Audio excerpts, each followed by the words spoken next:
My name is Zach. Um, I'm a gay Mormon, and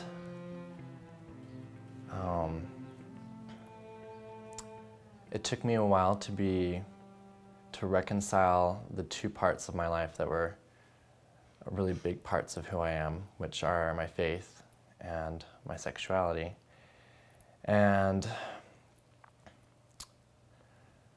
I came to terms with the fact that I was gay when I was 15, but it wasn't until I was 17 that I realized that I wasn't going to change. I've been trying to change, and nothing seemed to work, and I finally realized that I wasn't going to change, and that's who I was. And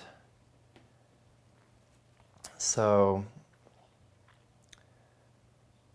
for about a year, I started wondering,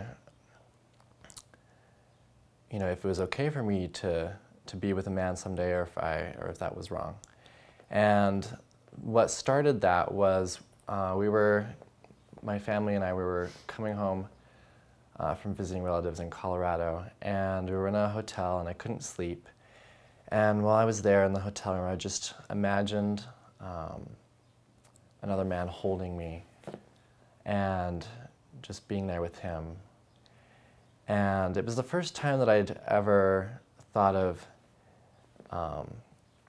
being in love with a man. All the other thoughts were all sexual, and this was the first time that it was thought of being in love with a man and not just lusting after men. And it felt good, and I felt like, how is this wrong? And so that's where I started wondering if it was right or wrong. And by the time I was 18, I felt like it was okay for me to marry men someday. But I still had a strong testimony of the church and of the gospel, that Joseph Smith really was a prophet, that through him Christ restored his church, that the Book of Mormon is true. And I think something that always rung true to me was the plan of salvation. No other church's theology of the afterlife makes sense. And that's one of the many things that helped me know that the church was true. Luckily, though, I grew up with a fairly open-minded family, and we talked about blacks in the priesthood and polygamy, and my parents, believed that polygamy never was meant to be, and that it wasn't something that was inspired. And the same with blacks in the priesthood. I remember my mom telling me about how when she heard the announcement that blacks were going to have the priesthood, she cried because she was so happy about that. And so I grew up in this environment that I knew that not everything that the church did was correct. And so I began to wonder if their stance on LGBT issues were another one of those mistakes.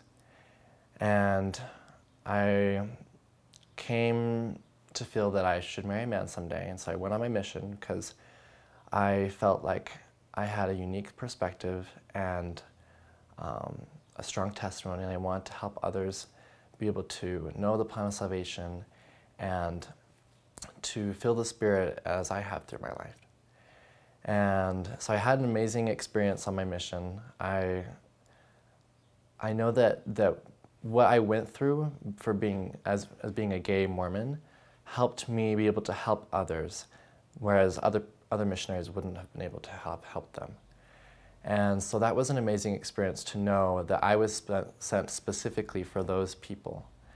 And it increased my testimony going on a mission. And on my mission, I had an experience that was a very pivotal moment for me. I was halfway through my mission, and after looking back to when I felt like it was okay for me to marry a man someday, I still had doubts about whether or not that was right or not, but I would kind of brush them to the back of my mind. I wouldn't acknowledge that I had those doubts. because I didn't want to confront them, because I knew that if I did, then I would fall into depression, then I would have suicidal thoughts, and I didn't want to deal with that. But on my mission, I no longer had the blogs that had helped me sort of get through those hard times, reading other blogs of gay Mormons and how they dealt with that conflict between faith and spirit and sexuality. And I just had one perspective, and so many devotionals on obedience and sacrifice that I wondered if this was something that I needed to sacrifice, and that maybe it wasn't right for me to be with a man someday. And so I went back and forth, one minute thinking it was okay, the next thinking it wasn't. And so I became very depressed on my mission. And at one point, I was so back and forth about it. I just wanted it to be all over. I was so confused and so tired from not knowing that that I was going to commit suicide. And so I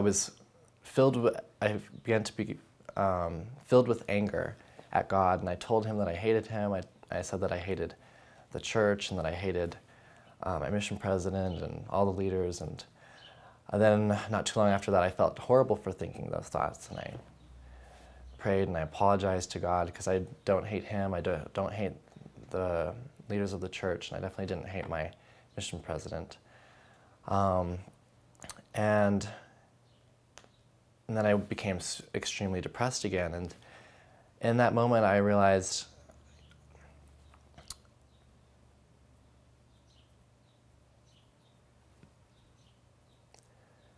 that I was just trying to do the right thing.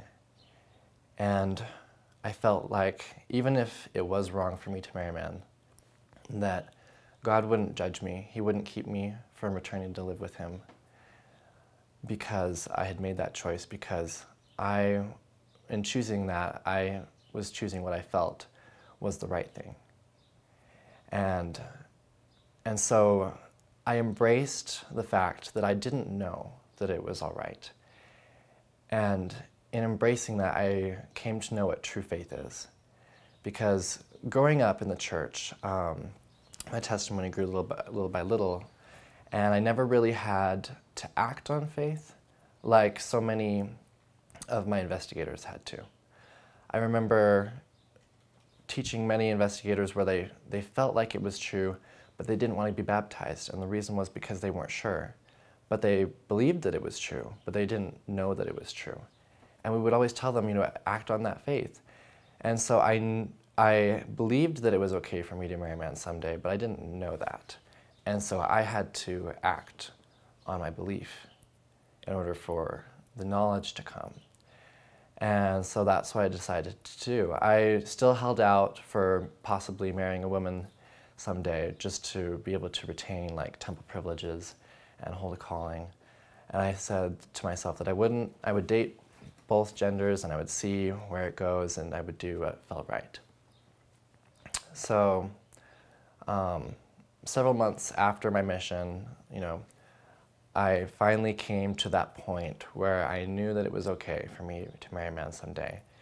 And just as my testimony of the truthfulness of the gospel grows each day, so does my testimony that I can marry a man someday, that I'll find my eternal companion, and I need to hold out for him and not compromise, and that I'll build a beautiful family someday. And whether in this life or in the next life, I know that we'll be sealed for all eternity, and that me marrying a man someday will in no way impede me from becoming exalted, becoming like my Heavenly Father. That the only thing that can impede me from reaching that is by not acting on the promptings of the Spirit and by disobeying commandments I know to be true. And I've come to a point where I'm very happy with who I am, and I've become grateful that I am gay, whereas before it was something that I didn't want. And I would always ask God, why me? I would ask him to take it away. But now I see it as a blessing because I wouldn't know the meaning of true faith, and I wouldn't come to understand the world and God as I do now if I wasn't gay.